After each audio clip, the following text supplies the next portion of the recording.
No livro de Romanos, capítulo 9, a partir do versículo 6, nós fazemos essa leitura. Não que a palavra de Deus haja faltado, porque nem todos os que são de Israel são israelitas. Nem por serem descendência de Abraão são todos filhos, mas em Isaque será chamada a tua descendência. Isto é, não são os filhos da carne que são os filhos de Deus, mas os filhos da promessa são contados como descendência, porque a palavra da promessa é esta: por este tempo virei a Sara e terás um filho. Eu vou parar por aqui, que eu acho que já é o suficiente do que a gente precisa falar hoje. Vamos pensar o seguinte: o apóstolo Paulo, abordando aqui, a liberdade da graça de Deus sobre todas as pessoas, independente se ela vive a lei, se ela é um judeu, se essa pessoa crê, sei lá, em qualquer outro tipo de religião que seja fora da graça, fora de Jesus, não crendo em Jesus, não crendo na liberdade que se há no Espírito Santo para que nós possamos viver a graça de Deus. O Paulo começa a dizer, então, olha, nem todas as pessoas que estão dentro de Israel são israelitas. Ou seja, nem todos são nascidos de Israel. E eu até posso dizer mais, que o início do versículo fala, olha, a palavra de Deus que ensina acerca disso não tem faltado. A palavra de Deus não falta para ninguém. Talvez você diga, pastor, eu procuro ler a Bíblia, mas não entendo. Eu procuro aprender com a palavra, mas não consigo aprender, não consigo entender nada. Eu vou para a igreja, o pastor prega, eu mesmo depois que o pastor prega, parece que para mim vira um nada. Dentro da minha cabeça some tudo que o pastor prega, não entendo nada. Nada fica dentro de mim. Veja que o Paulo está tendo cuidado de falar, a palavra não está faltando. Ou seja, algo de Deus para você não está faltando. E se está faltando, não é por culpa de Deus, porque a palavra tem sido ministrada. A pregação do Evangelho tem sido transmitida com muito respeito e amor àqueles que têm o cuidado de pregar o Evangelho, não aquilo que se parece um Evangelho. Então veja que algo muito claro que está bem descrito aqui que o Paulo diz, não está faltando palavra. Não é por falta de ensinamento que vocês ficam perdidos. Não é por falta de ensinamento que vocês ainda ficam tentando debater certos assuntos que já estão estabelecidos e resolvidos. Aí ele diz, nem todos que estão em Israel, ou seja, nem todos aqueles que aceitaram Jesus são de Jesus. Credo, pastor, como assim? Quem aceitou Jesus é de Jesus. Pois é, era para se ser assim mesmo. Porém, muitos que dizem ser de Deus, pelas suas práticas fazem totalmente diferente. E não estamos falando dos filhos da carne. O que são os filhos da carne? Nós hoje, por exemplo, vamos pensar o seguinte. Se você ler o versículo de número 7, você vê aqui, nem por serem descendência de Abraão. Ou seja, o Abraão é conhecido como o pai da fé. Quem é o pai da fé? O pai da fé é Abraão. Como assim, pastor? Porque ele agiu por fé, ele agiu na fé, crendo naquilo que Deus havia falado para ele, numa época que a fé era inexistente.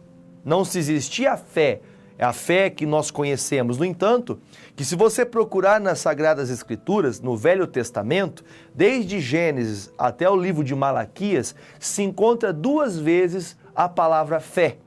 Somente 2 vezes você encontra a palavra fé do início de Gênesis até o final do livro de Malaquias, que é o começo e o fim do Velho Testamento. Somente 2 vezes se fala de fé, somente 2 vezes.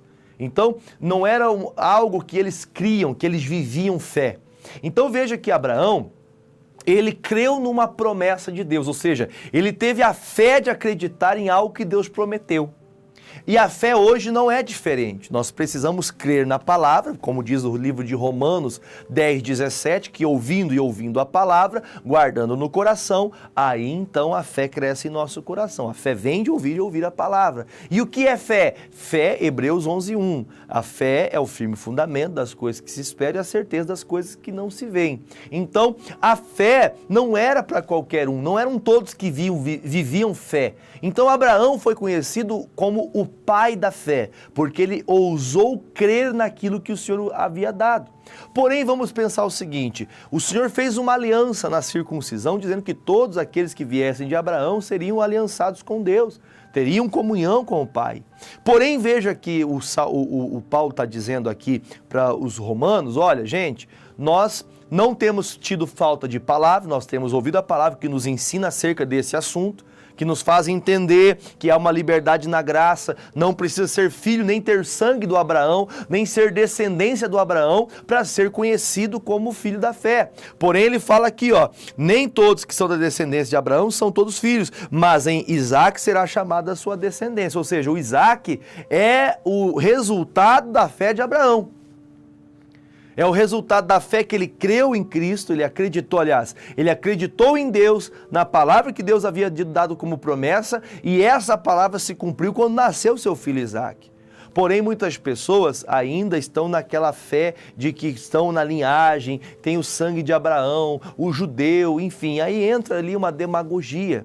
Porém, uma coisa que bem clara é no Evangelho, que você veja que nunca, como diz um dito, Deus não dá ponto sem nó. Ele mostra exatamente e dá bem claramente o ensinamento. Gálatas fala pra gente, você está em Romanos, nós vamos passar Coríntios e vamos em Gálatas capítulo 3, versículo 6.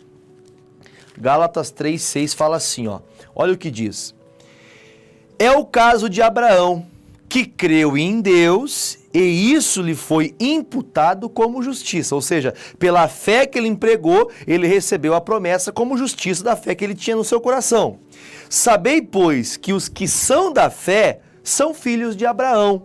Por quê? Vamos lá. Ora, tendo a Escritura previsto que Deus havia de justificar pela fé os gentios, para na vírgula, olha para o pastor.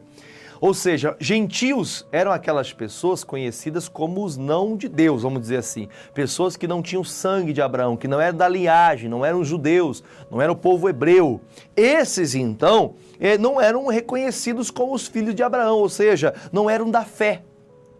E aí você veja que ele fala aqui, ó, essa justificação vem pela fé para os gentios. E anunciou primeiro, continuando o versículo, anunciou primeiro o evangelho a Abraão, dizendo, todas as nações serão benditas em ti. Ou seja, mas espera aí, pastor, o Abraão não veio lá no passado, sei lá quantos anos antes de Jesus? Como então Jesus e João Batista veio anunciando o evangelho, as boas novas, a salvação? Como então Abraão já tinha a palavra? O Senhor Deus anunciou a salvação, anunciou para Abraão o evangelho. O evangelho só crê quem é a pessoa que adquire a fé nele, acredita no evangelho, acredita na salvação. O primeiro a ter o evangelho dentro de si, apresentado por Deus, foi Abraão. Por isso ele é conhecido como o pai da fé. E olhando por esse lado, tem pessoas que acham que Deus está desprezando algumas pessoas. Ah, então quer dizer que eu não vou ser alcançado por essa fé porque eu não sou filho de Abraão. Tem pessoas que acham que Deus está desprezando elas, muito pelo contrário. Vamos em Timóteo, vamos lá, eu tenho que apertar o passo para poder chegar aqui, ó. 1 Timóteo 2, 1 Timóteo, capítulo 2, eu já vou direto no versículo de número 3 e 4, porque eu não vou ter tempo de fazer toda a leitura. Diz assim, ó. Porque isto é bom e agradável diante de Deus, né, que nosso Salvador quer fazer as orações por todas as pessoas, que quer que todos os homens se salvem e venham ao conhecimento da verdade. Ou seja, Deus não quer judeu, Deus não quer gentil, Deus não quer o romano, Deus quer salvar todos os homens. Todas as pessoas do mundo, negro, pardo, branco, ruivo, loiro, seja o que for. A pessoa, ela tem direito à salvação. A vontade de Deus para qualquer pessoa é que ela seja salva. Não se esqueça que muitas pessoas se apegam em dizer que são de Deus e não são. E aquelas que não são de Deus, ou seja, que dizem ser israelitas e não são, eles acabam envergonhando e fazendo com que outros não creiam. Aí, para a gente terminar, vamos, por favor, em segunda carta de Pedro, segunda carta do apóstolo Pedro, bem no finalzinho da Bíblia, no capítulo 3, no versículo também de número 9. Capítulo 3, versículo 9 de 2 Pedro. Põe na tela para nós em nome de Jesus que vai ser mais fácil. O Senhor não retarda a sua promessa. O que ele disse, ele vai fazer, ele não vai deixar para depois.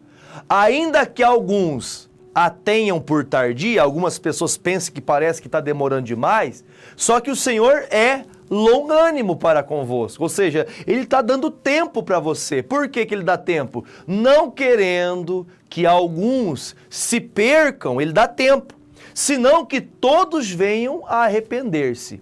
Então, para a gente poder fazer a oração, o que Deus está querendo dizer através destes versículos que a gente aprendeu aqui? Que quando o Senhor, ele dá tempo para que as pessoas se arrependam.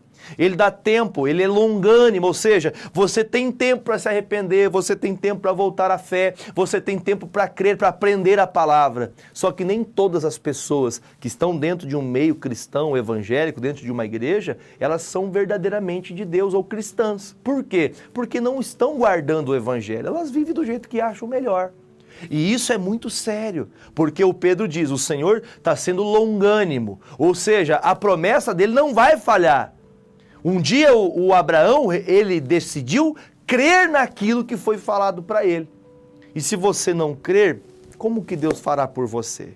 Por isso, meu irmão, crê na liberdade da graça. Deus quer salvar todo mundo. Deus quer libertar aquele que está dentro de um boteco, tomando cachaça, dentro de um bar, dentro de uma bodega. Quer libertar quem está numa casa de prostituição, seja qual for o erro, quem está dentro de uma penitenciária, dentro de uma prisão, essa pessoa merece também a salvação. Por quê, pastor? Porque se arrependendo dos seus erros, o Senhor é longânimo, use dessa fé. Não se esqueça, nem todos que estão em Israel são israelitas. Ou seja, nem todos que dizem ser de Deus são de Deus realmente, tá bom? Deixa eu fazer uma oração rápida com vocês, porque meu tempo já acabou aqui na TV. Você que está me acompanhando agora, deixa eu orar. Pai, em nome de Jesus, eu abençoo para que todas as pessoas possam ser alcançadas por Ti e que quando estas pessoas ouvirem da Tua palavra, elas possam reconhecer a necessidade de adquirirem a fé e buscarem cada vez mais. Tanto, meu Deus, aqueles que estão perdidos como aqueles que já encontraram o Senhor, que consigam, meu Deus, continuar na fé para que então receba a tão esperada salvação em Cristo Jesus. Se você crê, diga amém. Que nessas águas agora, ó Pai, tenham a Tua virtude e o Teu poder de curar e libertar em nome de Jesus. Beba comigo desta água. Glória a Deus!